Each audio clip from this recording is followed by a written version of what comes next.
Salutations, adventurers. Welcome back to the Forged 20 podcast. I am now your player, Zach Coldiron. Before we jump into tonight's episode, I'd like to get some sponsors out of the way. Are you sick and tired of those same old car sales warlocks? Don't get the frightened condition yet, folks, as the CarStars team are financial wizards that are ready to help you in need of a vehicle. Good credit? Bad credit, hells, even no credit. Dominic at CarStars will hook you up with a new ride, and they ship cars nationwide. Feel free to contact CarStars at CarStars813 or call them at 813-863-5817. Expeditiously, travelers. Hello, everybody. Welcome back to Forge D20. I'm your host, Hunter, here with my best friend and my co-host and the host of our other series, Tales of Lodrianth, Zach. Hello. If you guys were not here for our session 0, welcome. This is Forge D20's newest series, Thrones. I will be running this campaign in lieu of Zach because he is very busy running the other campaign, but he will be co-hosting this one and will be my primary player for this campaign. We'll have a revolving door of guest players and maybe a few players that will have short and long-term stays in the campaign, but for right now, he's going to be the driving force of the early part of this story. So I just want to go ahead and say thank you, Zach, for being here and lending your talents to the campaign. Hey man, of course, I'm really excited to step back into the role of Alistair Darkheart once more and tell maybe even an even better story than we did the first time, man. I'm excited. I agree, man. I'm very excited. I think we have a lot to get through. We have a lot of stories to tell, a lot of lessons to be learned, and a lot of fun to be had. So, a few announcements before we begin. This campaign will not be affecting Tales of Lodrianth's release schedule. This will be something that we do alternating with it. It'll be Tales of Lodrianth one week, Thrones the next, so on and so forth. You'll still get your regular uploads. You will still be able to watch that series of content if you want to. My goal is not to take you away from Zach's campaign, but to bring you over here and have something for you to partake in the meantime when there isn't a release for that. It's to have you watching both. That's my goal, at least. And obviously for us to have fun. So, Hell yeah. other than that, I just want to say the channel is looking for sponsors, whether it be something small, something large, or if you're just looking for a brief advertisement for us or with us, we're more than willing to work with you on that. As we are looking for sponsors, feel free to reach out. We have social media like Instagram, we have our Discord, we have Facebook, and feel free to reach out to Zach or myself in any of the videos. Of course, we also have YouTube and things like that. So, without further ado, I'm going to give you a little brief rundown synopsis before we begin, description, and then we're going to jump right into this. So, this campaign, Thrones, is going to be lots of highs, lots of lows, lots of drama, also lots of fun and entertainment. But there will be adult content within this campaign and some content that some people may consider triggering. So before I get to anything that's too adult or anything that may be too triggering for some people, I'll make sure that I state it out loud so that you can skip ahead or so that you can brace yourself for that kind of content if you need that kind of warning. No judgments here because I know how that can be for some people. But anyways, for this setting, we will be in the Forgotten Realms, specifically the Sword Coast, in a place known as Darkveil. Now, Darkveil is a very tumultuous place right now. And someone has managed to wander their way here in search of a certain lord that has gone missing. You will be joining this person in their search for the missing lord. I look forward to seeing your reactions, your opinions, so feel free to leave any comments in the comment section of the videos. Reach out to us on social media with your opinions, criticisms, compliments, constructively, hopefully. Anyways, let us begin. In the midst of the looming shadows and whispered secrets of Darkveil, a sense of unease has settled upon the town like a heavy fog. For in the absence of its lord, a palpable tension hangs in the air, casting a heavy fog over the once vibrant community. Lord Crowley Darkheart, the ruler of Darkveil, has vanished without a trace, leaving behind a void that threatens to engulf the entire town in uncertainty. Rumors swirl like leaves caught in a gust of wind, each whispering of foul play and treachery. In the grand halls of Darkheart Manor, where once the Lord held court and dispensed justice, now lies an eerie silence. The servants and townsfolk whisper fearfully of strange occurrences in the dead of night or ghostly apparitions haunting the empty corridors. The townsfolk, once united in their loyalty to their lord, now find themselves adrift in a sea of suspicion and distrust. Factions have emerged, each vying for control in the power vacuum left by the Lord's disappearance, their ambitions casting long shadows over this town. Yet amidst the chaos, a flicker of hope remains. A lone wanderer, determined to uncover the truth behind Lord Crowley's fate, sets out to unravel the mystery that shrouds Darkveil in darkness. Armed with courage and determination, he delves into the town's murky past, following a trail of clues that leads them ever closer to the heart of the mystery. But as our main character of this episode, our driving force, delves deeper into the shadows, they soon discover that some secrets are best left buried, and that truth can be more terrifying than they ever imagined. For in the heart of the Darkveil, where the veil between reality and the Nine Hells grows thin, they must confront not only the darkness that lurks within the town's walls, but also the darkness that resides within themselves. And so we begin in the town of Darkveil. Daedallus has wandered his way across the Storm Coast to explain he's here with a purpose. He's in search of Crowley Darkheart, the Lord of the Vale. He's made his way to the central sort of plaza of the town of Darkveil. It is here that he sees somewhat bustling streets of people. You see some commerce, some trade, townsfolk going about their normal 9-to-5 routines, some tradesmen moving valuable stones for their masonry work. He sees some lumber being transported from one end of the town to the other. And as he's approaching the center of the town, he sees a florist making her way through the crowd, offering flowers to those willing to lend their ear to her for a moment. She locks eyes with him and approaches. Hello. Hi, would you like some flowers? And she extends a bouquet of lilies towards Daedallus. Daedalus takes a moment. You see him kind of leer his head back and tilt to the left a little bit. And he looks from the lilies to the woman. If I was to buy one, perhaps you could give me information where the Lord of the Vale is located, or his manor. Well, I could tell you where the Lord's manor is, but I couldn't tell you where the Lord of the Vale is, considering he's been missing, or at least dead for the last couple of years.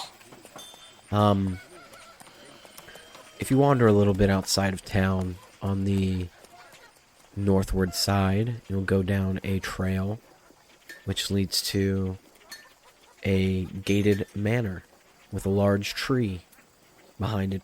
You'll know it when you see it. The tree makes it stand out very much so. Daedallus nods, his golden skin reflecting the sunlight. He looks at the woman for a moment. How much for the flowers? The lilies? 3 copper pieces. He reaches down into a small navy-colored fabric pouch, pulls the string, reaches in and pulls out the copper. He hands it to the woman. She accepts it, putting it in a coin purse of her own that is on her waist side. Closing it. I haven't seen you around the city before. I'm in the streets pretty much every day. I'm waiting for my husband who's on duty to come home. His name's Isaiah. By the way, I didn't introduce myself. I'm Elia, Lothbrook. Oh, wait, sorry. Soon to be Redmore. You can see that she's like blushing very... You can tell she's a little jittery, but in an excited way about getting married to her husband. Daedallus smiles a little bit, just a slight grin to his face. What grin a Dragonborn can make, that is. And he responds, my name is Daedallus. And you are correct, I am not from around here. I'm from a place very far from here. I've come here with this decree, you see. He reaches into his pocket, and you see him pull out a small scroll. He unfurls it, and you can see it reads, a decree from the Lord's Alliance. It says a reward for anyone that can bring clues or bring about the knowledge of the fate of the Lord of the Vale's family and himself, Lord Crowley Darkheart. Wow, you're pretty brave for going up there. Either brave or foolish. I've heard things about the manor. Ghouls, ghosts. I've even heard things about devils in my travels here. I've heard it all. I personally haven't made my way towards Darkheart Manor to see for myself, because I like my head on my shoulders. But a lot of people who I know who have tried to take a look have definitely seen some ghastly sights. That's for sure. Daedalus nods. You see him put the scroll back into his pocket. Well, Elia, thank you for your time and the help. Good luck with your marriage. Until we meet again. And you see him turn as he heads northward towards the path that she mentioned. And she waves him off. Oh, go ahead. Like in Pokemon. You know how at the end of a Pokemon episode they always be waving at the end? They're waving him off. Yep. Alright. So now we're going to go to the next map. Daedalus is making his way through these crowded streets, taking note that instead of members of the Lord's Alliance or the City Watch, there seems to be some form of clergy here enforcing rule. Men adorned in silver and gold-trimmed cloaks. Little armor. If they have any, it's on their shoulders. Silver-adorned pauldrons, that is. And the men and women of this clergy seem to keep to themselves. Townsfolk seem uneasy around them. And they seem to be keeping a strong eye on the new face they don't recognize. Nobody says anything, for they see Daedalus is keeping to himself, but they definitely take note. Daedalus makes his way outside to the edge of town, where eventually this winding path through the forest leads him to the outskirts of a gated manor. This large 2-story I would say, mostly stone in its construction. You see, this manor features one central tower near the middle of the manor. It peaks not too high, I don't want to say a tower, but it looks like some sort of important room at the top center of the manor. A large tree, as Elia mentioned, adorns the environment around the manor. It eclipses the site. It takes your eyes away from the manor. It seems to be a very key feature in this area. This is a tree of exceptional magnitude. It dwarfs this manor in a way. Now, as Daedallus approaches, he sees this manor is guarded. He sees two clergymen dressed like the rest before him, or before them, standing at the gates, each flanking either side. The two men seem to be speaking of nothings, at least to Daedallus, when they notice his approach. The two men look up, and one begins to speak to Daedallus. Hold it right there. That's close enough, Scaleskin. Daedallus stops, a visible disgust on his face at the open racism of this town and of this clergy. Hopefully this is not a reflection of the Lord of the Manor. Daedallus stops. The men look at each other for a moment. You want entrance into here? Have to warn you. Anybody who's gone in there, they don't come out the same. Daedallus looks at them with a raise of his eyebrow. And besides, unless you get past us, you're not getting in there. And how would I go about that? Daedallus asks. The two men look at each other. A toll. You're not going to find anything in there, and odds are if you find something, it's going to make you run away screaming, so a small toll is all we ask. Let's say 10 copper. 10 copper? Yes, 10 copper did we stutter, the other guard says. Daedallus begins to growl. 10 copper. Poppycock. Reaches into his pouch, pulls out his remaining few coins, and hands it to the guards. They look at each other, they shake the bag, open it up, look at each other, they nod. One looks over to the right. What the hell's that over there? And then they start walking off to the right side of the manor. Looks like they're going on some sort of patrol. Daedallus looks for a second, watches them leave. Well, clearly they've done that before. He begins to approach the manor's gates. Slides the gate open. Begins to approach. As he approaches, he takes note of the sort of now defunct and I don't want to say in decay, but that's the strongest word I could think of.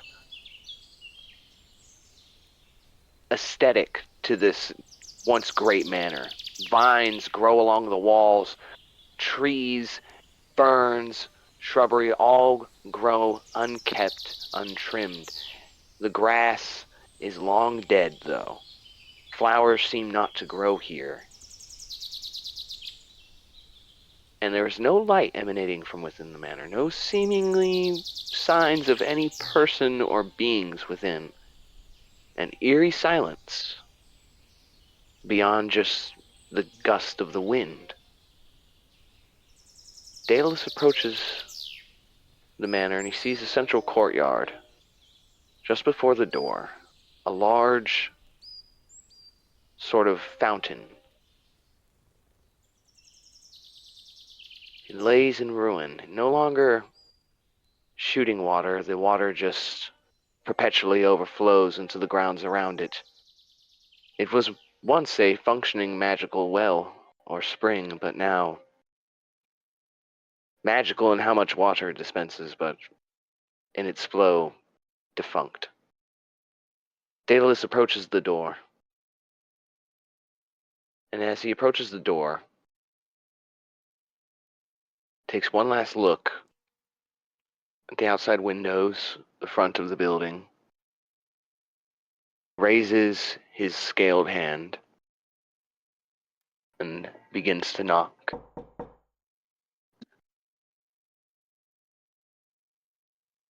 Now, we're going to transition to the titular main character, the true main character of the story in a way. The man who Daedalus is here to search for. The true current Lord of the Vale, Alistair Darkheart. Alistair, what are you doing within the manor? You just heard what seems to be knocking at your front door. The first knocks you've heard in a very, very long time. Right now, with Alistair, what you can see is him sitting in his family room in his study where his dad would often do a lot of reading. And what you would see sitting in that very beautiful, ornate golden chair with white accents is a fair-skinned, half-elven young adult male with slicked back white hair that goes to just about the lower side of his neck near his traps. Over his right eye is a black eye patch with a symbol of a golden metal filigree shaped heart with multiple spindles and expanses on the shape and intricate design of it, wearing a black cloak accented with a gold color as he takes a sip of a bottle of wine he's drinking, kind of mumbles to himself for a moment, walking over towards the door, but doesn't respond in this moment, just waits, takes another sip of his drink. There's a long pause after Daedalus knocks.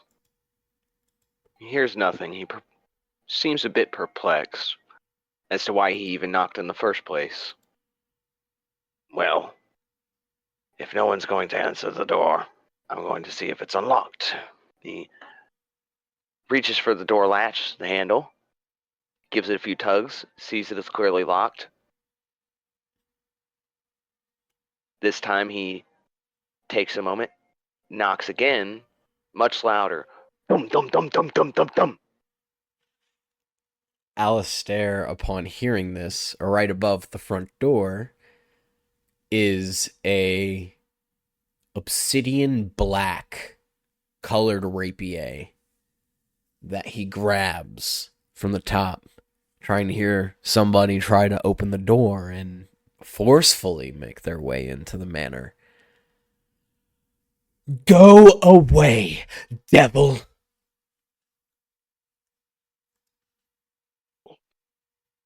Daedalus kind of shakes his head for a second. Devil. I'm no devil. I'm a dragonborn. My name is Daedallus. I'm here with a decree from the Lord's Alliance. I'm here searching for the Lord of the Vale, Crowley Darkheart.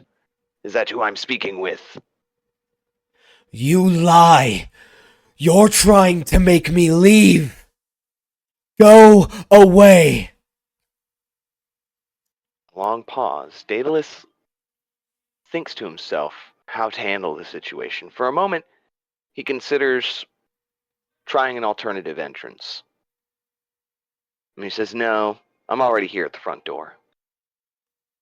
Maybe I'll ask him nicely, he thinks to himself. No. All right, Darkheart. If you won't open the door, then I'm going to kick it in and show you the decree. I am not lying to you. This decree says that I am to find the Lord of the Vale, or his family, and bring back with the knowledge, or bring them back the knowledge of their fates. But since you won't let me in, I will just have to let myself in.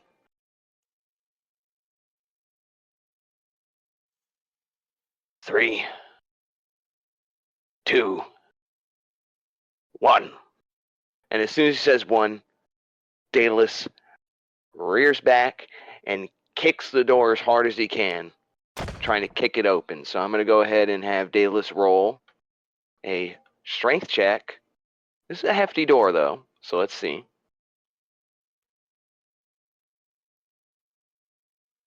That is a 14. No, 16, because proficiency. So 16. With a 16, Daedallus kicks that motherfucking door open.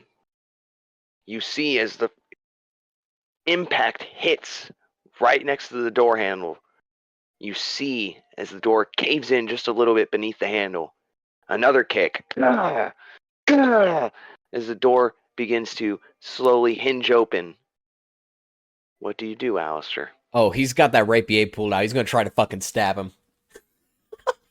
All right. So you're going to roll for, like, we're going to say 3/4 cover because you're, like, going through a wall. Or not through a wall, but, like, through the gap in the door at him, you know? Yes. So go ahead and roll your rapier attack. It says it's a short sword, but we're saying it's rapier That's for okay. visuals purposes. Right. So 15. A 15. A 15 does not hit. All right. As Alistair lunges forward with his rapier and says, "You'll find no lord here."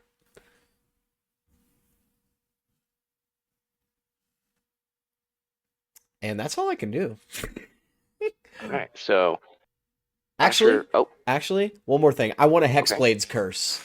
As you see a black obsidian mist shoot from his eyeball and completely envelop Daedalus. as the mist coalesces around Daedalus, Daedalus immediately takes a step back from the door, realizes whoever's on the other side has got some serious magic, some serious potential. And he hears the words, "You'll find no lord here." Daedalus readies himself and pulls out his own weapon, brandishing his sickle. "If I won't find the lord here, then I'll find his murderer, or perhaps the ones responsible for his family's disappearance." And again, with one final kick, he kicks the door in. This time, a much easier check. Let's see if he passes this. He's already pretty much kicked the thing open. Oh yeah, that's a 25. God damn, that bitch is going down. So Daedalus once again kicks the door. This time the door completely shoots open. The wind gusting in at the force of the pressures changing from the inside of the manor to the outside air. Wind, cold air rushes into the manor. Light infiltrates the manor for the first time in years.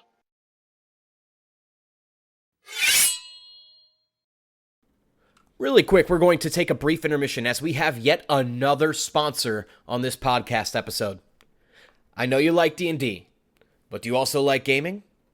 Pokemon TCG, Yu-Gi-Oh, or even Magic the Gathering? Well, Forge 20 is now proud to sponsor with a local Florida game shop called Nerds with Money. They provide an esports room, host TCG tournaments, game tournaments, sell all of your nerdy goods and everything you'll need. They're located at 5157 Gall Boulevard in Zephyr Hills, Florida, with a zip code of 33542. They're open from Sunday to Thursday, 2 p.m. to midnight, and open Friday and Saturday from noon to midnight. Make sure you stop by for D&D Sundays. You might catch me there soon.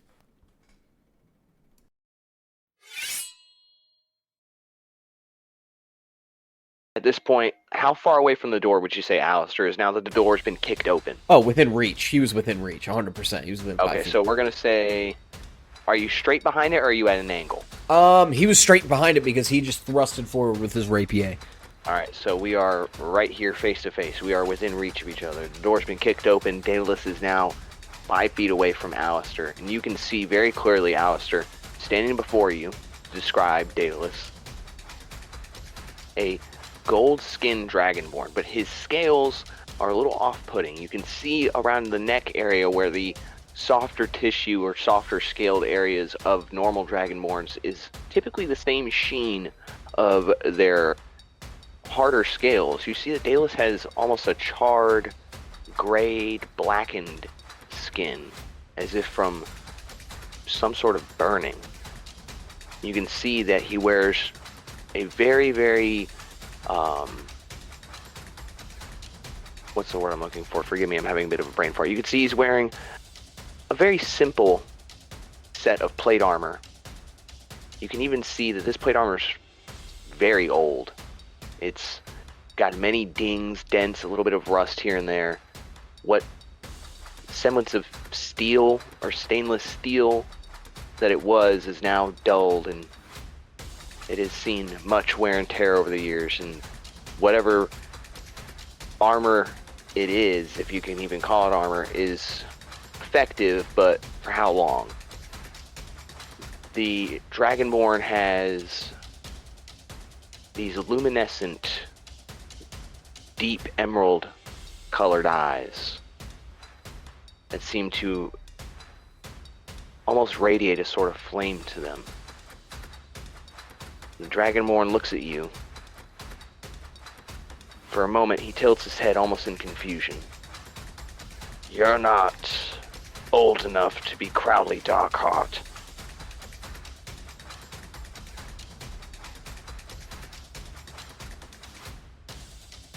No, I'm not. Get the fuck out of my house. Now. And with his one eye, that you can tell is full of, like, this fear, but also this hatred. This very luminescent, not neon blue, but ice blue color eye. Piercing your very soul. Ready to pounce.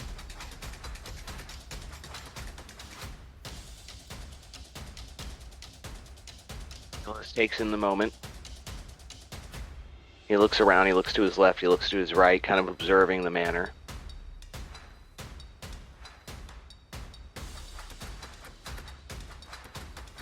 Tell me,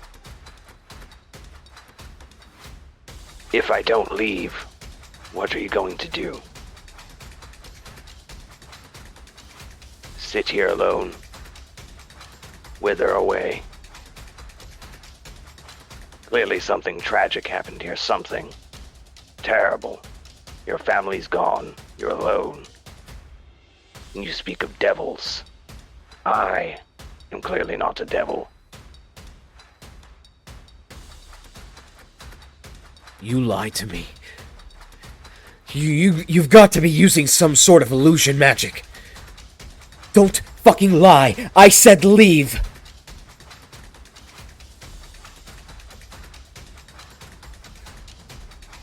Daedallus puts the sickle to his side. He has his shield still up near his, I would say, mid-torso region. Still protecting himself, but he puts the sickle down. You see, he's not brandishing it to fight you. He's just holding it at his side. He takes a step further in towards Alistair. I am not here to harm you. I'm here to help you. I am not a devil. Here, take this. And he reaches very slowly to his pocket with his shield arm. He takes the decree out of his pocket. He reaches out and he drops it, and then takes a step back away from Alistair. Go on. Read it.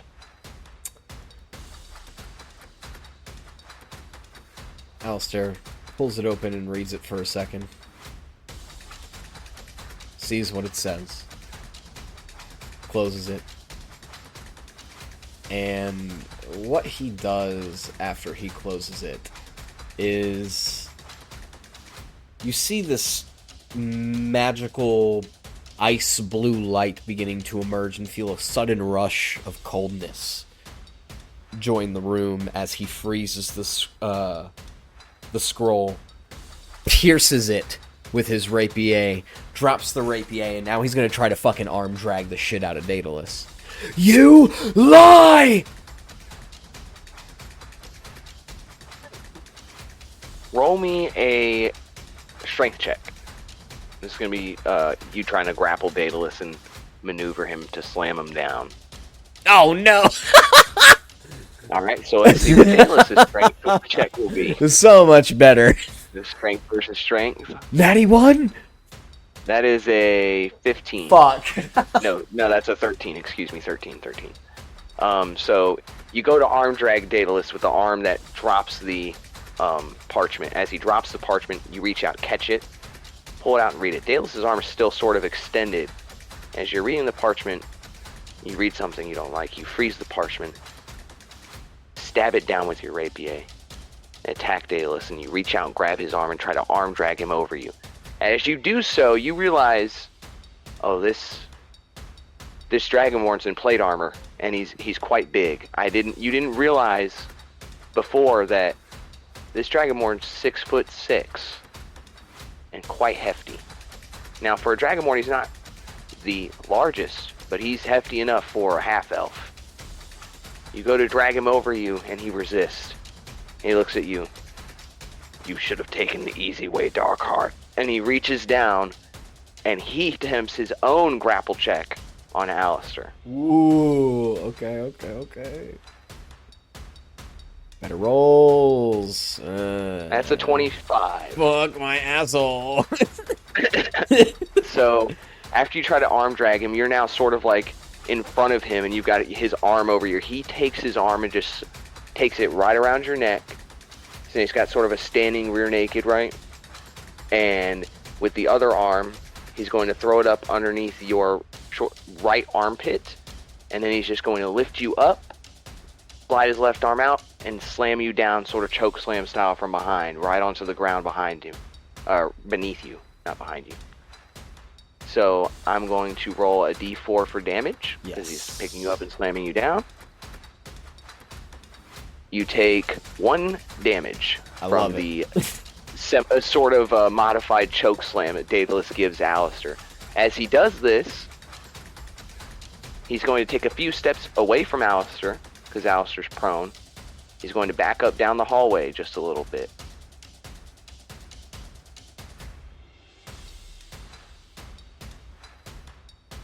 And as he slams Darkheart down, and he takes a few steps back away from him, he's going to say, I don't want to do this to you, but if you try that again, I'm going to put you in the fucking ground.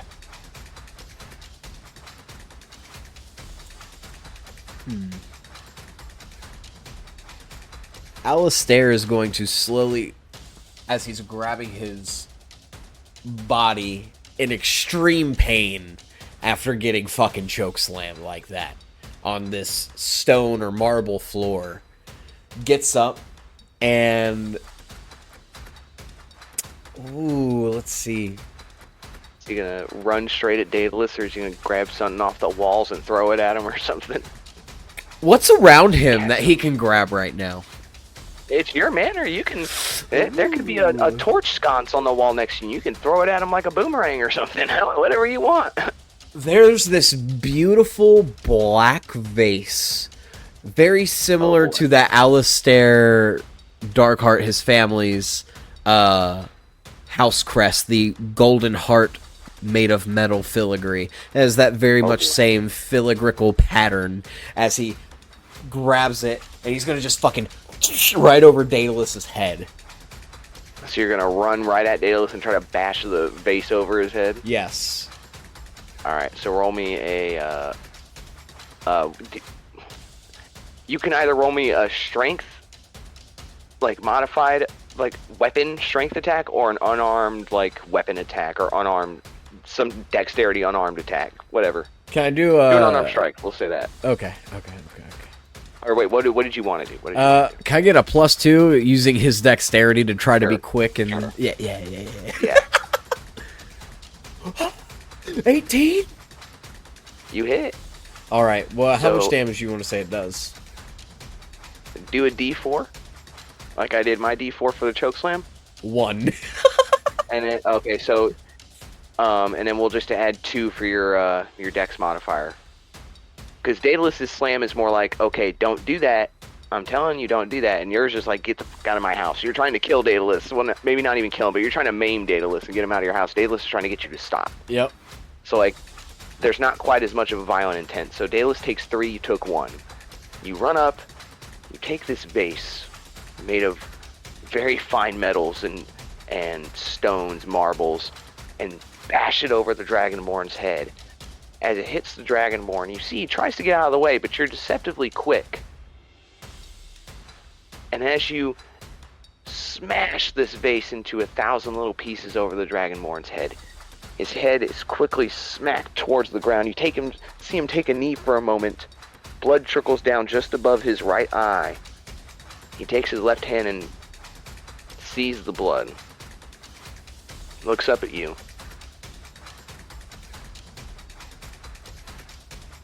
I was going to ask you to leave this manor and come back to the Lord's Alliance willingly. But if you will not come out of the shadows willingly, then I will drag you to the light, kicking and screaming. And as soon as he says this, Daedalus shoots for like a double leg takedown almost, picks up Alistair and is attempting to spine buster him into the ground. Or, well, we're going for that. So let's see if we could get the grapple first. So D20. Oof, bad roll for Strength me. check. You'll like that. 10 to You 5. you still had more than me. So Daedalus picks up Alistair in sort of a spinebuster-like hold, right? And as he does it, he's actually going to pick up Alistair, turn, and run into this room to the right with him. They bust through the door into the... What room is this? Is this someone's bedroom that they're in right now? This is the first floor, so not necessarily. This would probably be like a guest room. So they barge into this guest room, and Daedalus spinebusters Alistair onto the end table of this room. At the foot of the bed, there's sort of this trunk end table. He spinebusters Alistair right on top of it, slamming him down. This time with force, so a D4, but with his strength modifier added onto it. That is... That's 5. You take 5 damage. Alright, you're going to hear Alistair mutter something under his breath. He's going to say something in the infernal language. Does Daedalus speak infernal? No. You begin! Not at all. As he casts Hellish Rebuke. You need to make a dex save. Okay. Dex save, okay. Got a +1 to dex.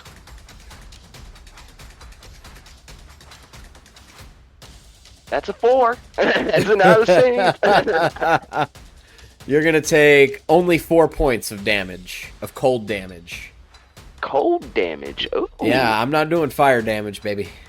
Okay. So, we'll say this Hellish Rebuke actually knocks Daedalus back, though. This is like a sudden blast of like the openings of the Stygian gates as this huge blast of cold force comes flying out from Alistair's hands into the body of Daedalus. You see the plate armor absorb the impact, and Daedalus gets launched back out of the room, back across into the marble walls across, leaving cracks in the wall. Daedalus hits the wall and sort of slides down.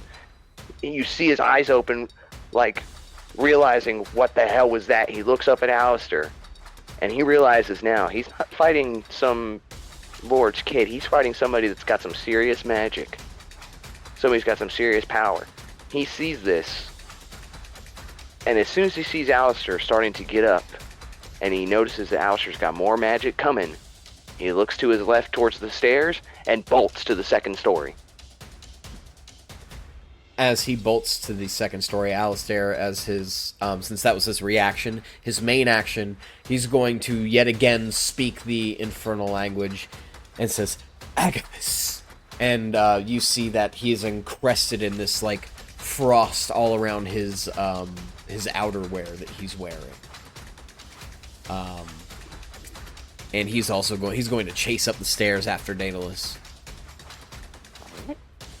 We get up to the second floor. You see, as you come out of the room, you see Daedalus is already bounding up the stairs, turning the corner. He takes the right path of the stairs. Do you follow him on the right path, or do you go to the left path? He's going to follow him. So as you go to the right path, roll me a perception check real quick. With advantage, because he's in plate mail. Nat 20. I don't need advantage. Oh my god. So as soon as you turn the corner, you immediately spot Daedalus. He's not attempting to hide necessarily, but you can see him sort of positioning himself in a defensive manner. You see him down the hall.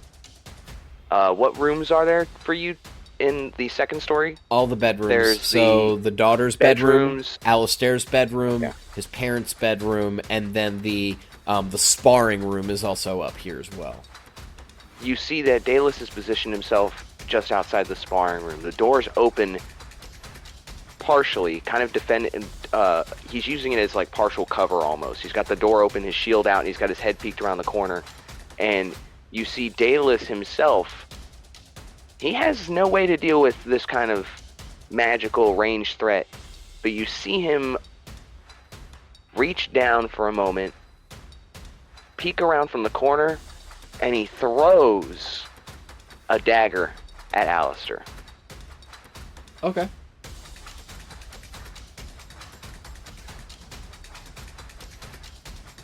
+1 to this dagger throw. Nat 1.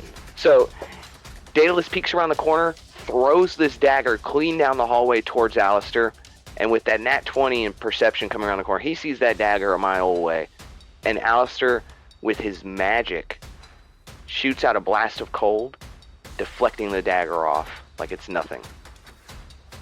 You're starting to get confident. You're starting to feel real good. You're walking this dude down. This devil in your home, he's mincemeat to you, is what you're getting the feel of. As you're making your way down towards the sparring room, the devil, the Dragonborn, whatever you think they are, dinks into the sparring room, leaving the door open, but they step into the sparring room. Alistair's slowly going to creep in. He's going to be preparing some sort of cold magic that's coming from his hands, as if he's about to shoot out a beam of powerful arcane force. Ready at any moment, he's going to slowly, stealthily, mind you, approach the door. And he rolled an 11 on the stealth check. Alright, so let me roll a little perception, see if I can sense ya. The 0 to my perception. Yep, I do not know you're coming. Daedalus is in the room somewhere, but he doesn't know you're coming. I'm going to fire an Eldritch Blast. An ice-cold blast of energy comes towards Daedalus. Alright. 21. 21 hits. Roll your damage. 3 points of force damage. Alright. You step into the room, and as you step in, you can hear the clumsy clinking and clanging of the plate mail armor, or the plate mail armor, and immediately you know the Dragonborn, the devil, is to your left. You step into the room, you blast him with this cold energy. His shield absorbs the brunt of the impact, but his shield is destroyed by the force of the blast. You see the shield completely is defunct. Absorbed into ice, you see chunks of it begin to fall off. Daedalus shakes his arm out from the pain, throws the shield down. Is that the end of your turn? It's main action. I have no bonus actions. Oh, wait. I had Hexblade's Curse on you. Curse it for 1 minute. Has it been more than a minute? Maybe just short. No. So At you least would how get, they oh, work. I get a +2 to damage rolls. Okay, so you got a 5 there. All right. Yes. But that's it. That's all I can do. All right. The Dragonborn looks desperate. He's looking bloodied. You can see the previous wound. The blood has now dripped very heavily down his face, and you can see his arm looks to be not necessarily broken, but you can see he's in a lot of pain from that previous Eldritch Blast. When the Dragonborn is going to leap into action, he rushes towards you. He is much quicker than you expected for his size, cleaving into you slash after slash of his sickle. So let's see. Well, actually, wait. Yeah, we're going to do the slash of the sickle.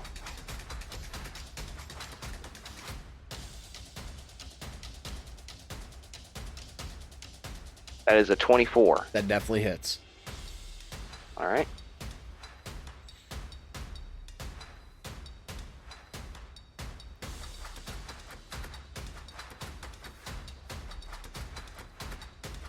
You take 5. Daedallus is going to use his,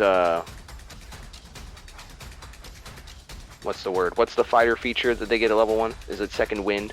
Where they get a little bit of health? I think so, yes. Yeah, he's going to use his second wind and get a little bit of health I believe as it's well. concentration? I meant to use that before, but I'm just going to say second wind before he jumps in. And then he hits his sickle attack. So he does 5 damage. And you said you had the armor of Agathis on, right? So It you is do not. 5 damage back. Yes, because you hit me with a melee attack, and it's not concentration, so I don't need to make a concentration check. Okay, so I take 5 damage in return. So there goes my... Wow, okay, so I did not gain much health in the net there. I didn't go down, but I didn't lose much health. After, so to describe, after you shoot this Eldritch Blast and destroy his shield, you see the Dragonborn taking a deep breath, and you can see his muscles begin to inflate again as you see him sort of get this second wind to him. He comes rushing forward as he takes his sickle and takes it down in the sort of low to high uppercutting strike. As he cleaves out, his reach is much further than you expected. He gashes you from just an inch or so off of your left hip bone up towards the right side of your mid-stomach. He's cleaved you pretty good. And as a bonus action, as a bonus action, because the second wind's the free action, I think. Let me check and make sure. It's a bonus action. Second wind is bonus action, yes. Yeah! So instead, Daedallus is going to, with his free action, move around Alistair Darkheart, out the door, and then he's going to, Yeah, that's it. He's just going to wait there just outside the door, using the door as cover again. He's still within your 5 feet of reach, but he's like using the door as kind of like a barrier between the two of you again. Okay. Alright. I have a question. Okay. In this hall, is there a window of any kind? Or any way Down to... at the end of the hall, so if I ping right there, I would say that's like the end of the hall. There's a window there. Alistair's And gonna I'm try peeking to at you. grapple him and fucking push him out the window. Okay. Go ahead and roll your strength check. Oh, this is the one I need. The nat 20! Oh, it was so close! Ooh! Ooh. Oh, that's a 6. Oh, plus 6 to the 15 is a 21. No! So you come rushing out of the room. You tackle into Daedallus, charging into him. You knock him back 5 feet, 10 feet, almost 15 feet back before his feet finally plant, and he stops you. You're in it's like a double leg takedown sort of thing. You're tackling him, like spearing him at the ribs level, right? Yep. All right, I'm going to roll my own strength check. This is about to be nuts if I hit this. Yeah, he's doing just a simple double leg so takedown, trying to get him out. 13, go ahead and roll your strength check in return. Please. It's gonna be a reversal spree. I do. Okay, No. this is about to be nuts. So you come out of the room, and instead of playing this game of poke and tag through the door, you say, forget this. You charge straight through the door, attempting to tackle the much larger foe. You shoot the double leg takedown, spearing into his stomach. You drive the Dragonborn 5 feet, 10 feet back before he reaches the edge, plants his feet. He wraps it, as you were tackling him, he wrapped his arms around your sort of mid-rift waist area, and he's now going to suplex you. Ah, gut wrench! Ah! Gut wrench Right suplex out the out the window. window. That's Gut fucking wrench awesome. suplex right out the window. The two of you, he takes you, and with a huge amount of strength, whatever vestiges of strength and will Daedallus has at this point, because he is bloodied. He's at 2 HP. Daedallus, with all of his might, picks up Alistair and throws him behind him in the gut wrench suplex out the window. But because he's so close from the previous tackle from Alistair, he goes tumbling out with him. They both fall from the second story to the ground below. They are in the backyard of the Darkheart family manor. They tumble and land in the sort of dead grass fields beneath the manor, the overgrown shrubbery and vines. They land on the ground. Now, Zach. Yes. Did you roll your damage that you took yet? Yes, that was the 6. I'm assuming we fell, since we were on the second story. Usually a story's 10 feet, so I assumed 20 feet. So I took. So you've taken how much damage? I have 6 5 HP plus. left. You have 5? Yes. Very well. Alright. And Alistair, you land on the ground. Your body is aching all over. Something is broken. You don't know where, but you're almost certain something's broken. You can feel the pulsing and throbbing pain of the gut wound from the slash of the sickle from the Dragonborn. You heard the crash and you heard the thud. You look to your left, you look to your right. You see the Dragonborn. He's not moving. The Dragonborn is unconscious, you think. He's laying face down in the dead grass before you. Dirt covering his body and the blood still pouring from the previous wounds that he has. You see the Dragonborn is stirring a little bit, but now's your moment. Your foe is weakened. Roll me a quick perception check. 7. You didn't need much. You begin to search for your weapon, or any weapon. And you see the Dragonborn's sickle is only a few feet behind him. As you move towards the sickle, you see the sickle lays at the feet of 3 unmarked grave sites, all too familiar to you, Alistair. As Alistair is getting on his knee to pick up this sickle, he sees the unmarked graves, the obviously raised area of dirt that now has grass growing over it since it's been a couple years. And what you see marking the graves, because they're unmarked without names, but not without a symbol, on a stick, hooked onto the stick is a metal circle, and there's a little charm on this like ring. And this charm appears to be 2 crescent moons facing opposite from one another, and in the middle of them is a 4-pointed star. And once he sees this, kind of stops touching the sickle. And you just see him. I can't do it again.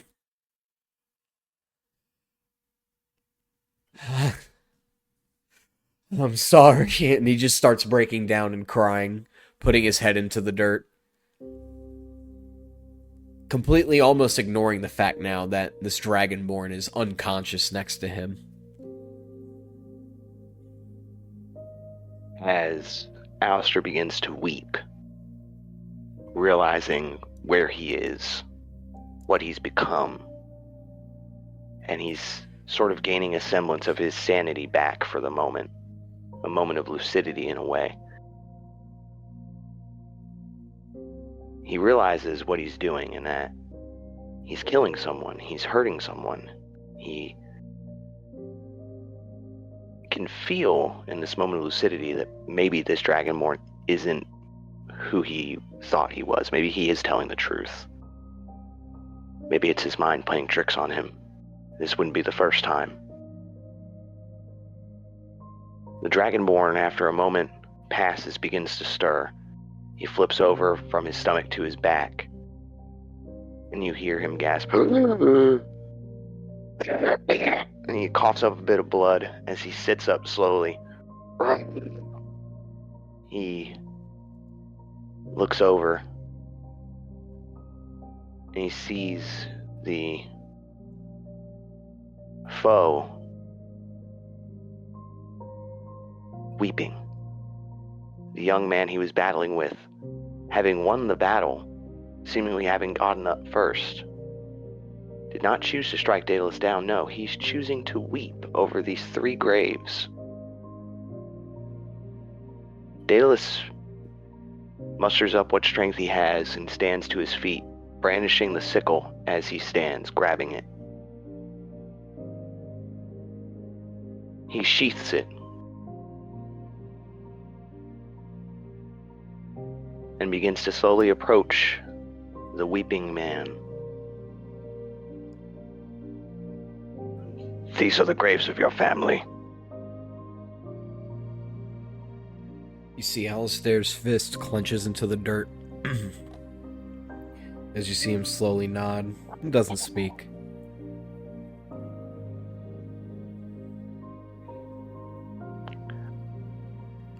I am not a devil. I'm sure you've realized that by now. If I was a devil, you wouldn't have knocked me out. Or the fall wouldn't have knocked me out, whatever. I am here to help you. I was here to help your father, but now you are Lord of the Vale. I told you, I am no lord. I don't deserve that title. I never will. For what reason? How could you not? It is your birthright. That I had to live and they had to suffer.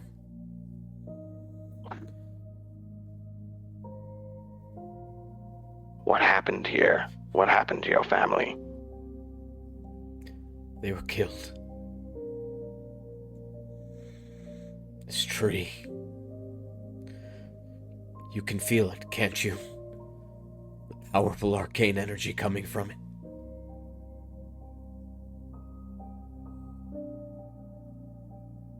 The devil. Daedallus takes his... Oh, sorry. No, you go ahead. Daedallus takes his eyes from Alistair for the moment. He looks at the tree that's in its entirety, seemingly looming over this confrontation. Daedallus does feel unease looking at it.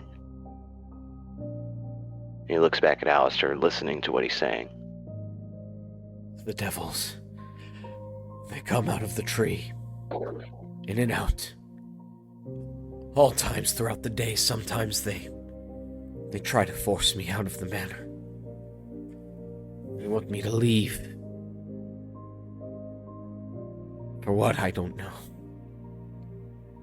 But I can't leave. I can't leave them behind. I failed them, and I deserve to rot and die here with them.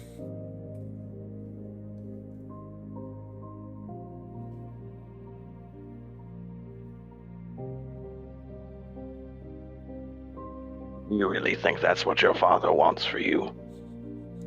To rot? To die here with him?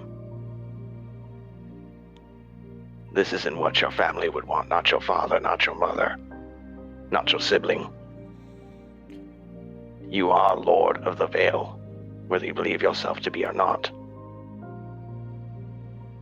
And you owe it to them to take up the mantle that your father left for you and to find out who did this to you.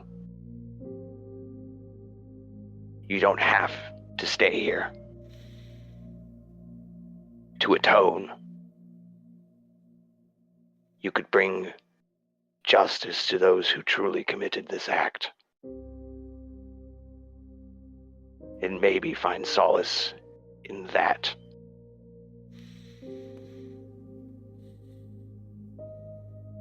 I will say, I'd love to get my hands on and kill the person who did this. You say that it's my birthright to be Lord of the Veil. If I were to make it known that I'm still alive after all of these years, you don't think it would be a bad look for me? The words people would say. I know how nobility works. People talk. People gossip. They'll make their own assumptions of what happened. But they weren't there to experience it like I did. They wouldn't understand.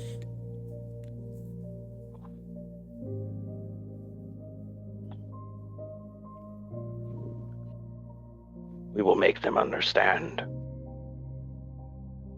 We will show them, illuminate them, the truth.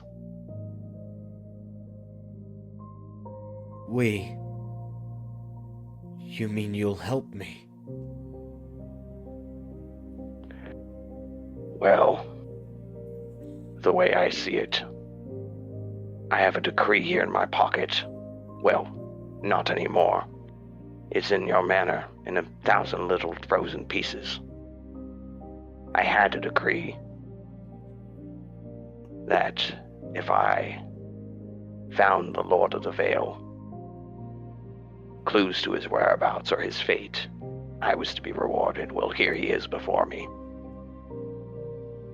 And if he cannot be Lord of the Veil without clearing his name, well, then I will help him clear his name so that he can be Lord. It is my duty to do so, if I want what I seek. Tell me, Dragonborn. What's your name?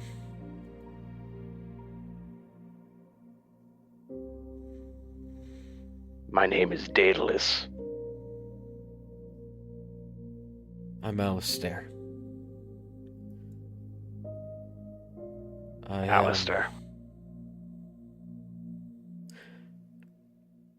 This Go isn't ahead, my... sorry, I didn't mean to interrupt. No, you're fine.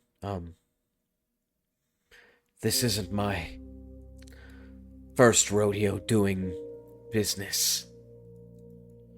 There's always a caveat in business and nobility. What do you seek from me? Since you seek to help me, you obviously seek something for yourself.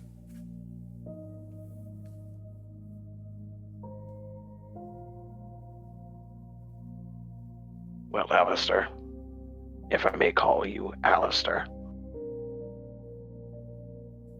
I seek knighthood.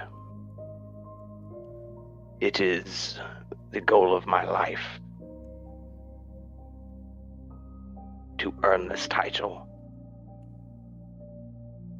to give my blade to a worthy cause.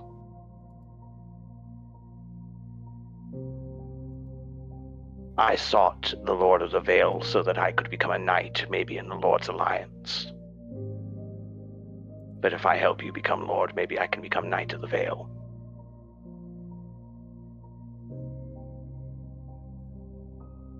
Alistair sits there for a moment. That is what I seek. Groveling, thinking if he wants to make this agreement, realizing that there's not really anything written about it, so it seems to be verbal agreement, loose-lipped terms. He gets up from his state of melancholy, turns to Daedallus, locking eyes with him, and this time when you see his eyes, that piercing gaze that stared into your soul isn't there. There's now the soft eyes of what seems to be someone who's hurt, traumatized, overwhelmed. And he sticks his hand out. You've got a deal.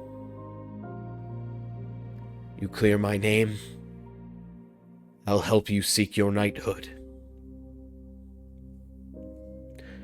However, and he looks around, tries to feel for his rapier or a dagger or something. We must make this oath by blood. I demand it to be this way. Your sickle. Daedallus unsheaths his sickle. He looks at Alistair for a moment. You understand, an oath by blood is one that must be fulfilled. It's not my first rodeo, he says as he tries to just take the sickle from him. Does he willingly let him take the sickle? Yeah, he hands it right over. And he cuts his palm. As you can see, the blood is spewing from his palm, dripping down his forearm. And he hands the sickle back to Daedallus. Daedallus looks at Alistair, locking eyes with him. Does the same. Not as deep of a wound. He's at 1 HP right now, so it's just a slight gash on his hand. But it's good enough, deep enough, about 3-4 inches across the palm. And he grasps Alistair's hand. Then by the blood, until this oath is fulfilled, we will work together to clear your name. Get back your lordship and earn me my knighthood.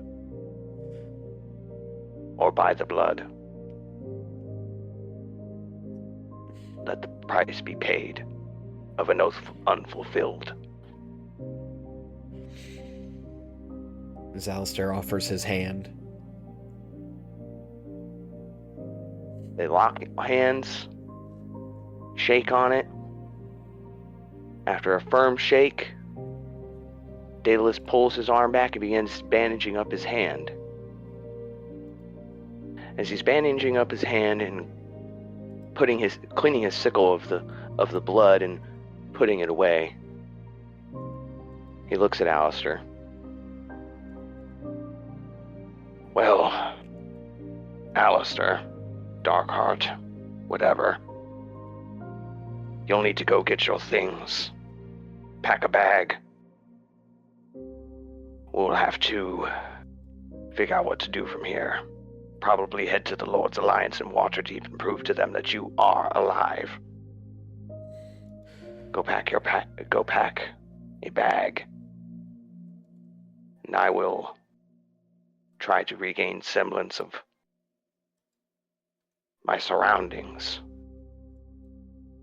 You can see Daedalus is clearly concussed. He's very concussed from that fall. He is messed up. You can see dents all over his armor. I mean, his armor's a mess at this point. There's a pauldron that's missing on his one shoulder. You can see that one of the kneecaps is completely busted off, and the chain links that formed the chainmail beneath his plate especially in the torso area, from areas that have been blasted by basically absolute zero cold, that these areas of chain have completely just snapped off. His armor is pretty much ruined, thanks to you. He hasn't realized it yet. His shield's also broken, and he's just sitting there kind of in the sort of rear courtyard of the Darkheart Manor, just trying to rest while you go and ready your bags. But for now, that will be the end of today's episode, our first episode of Thrones. With that, I want to say thank you for everybody who's listening and got this far. Thank you for everybody who didn't get this far and isn't listening to this right now and decided, I'm going to check it out again later. Because you are. But I appreciate your time. I appreciate you spending your time with us. Appreciate you giving us a chance. And I hope you stick around for the next episode. We have a lot planned for you. This is merely the beginning. These characters have a lot to go through, a lot to grow through. And I'm really excited to share the lessons and the stories that we have planned for y'all. With that, I want to say thank you to Zach as well for being here and for sharing this campaign with me and this experience with me. And don't forget, starting next week, back to Tales of Lodrianth. Thank you so much, and y'all have a wonderful day. Also, special shout out to Melanie Droz for being a patron. We love you, Melanie.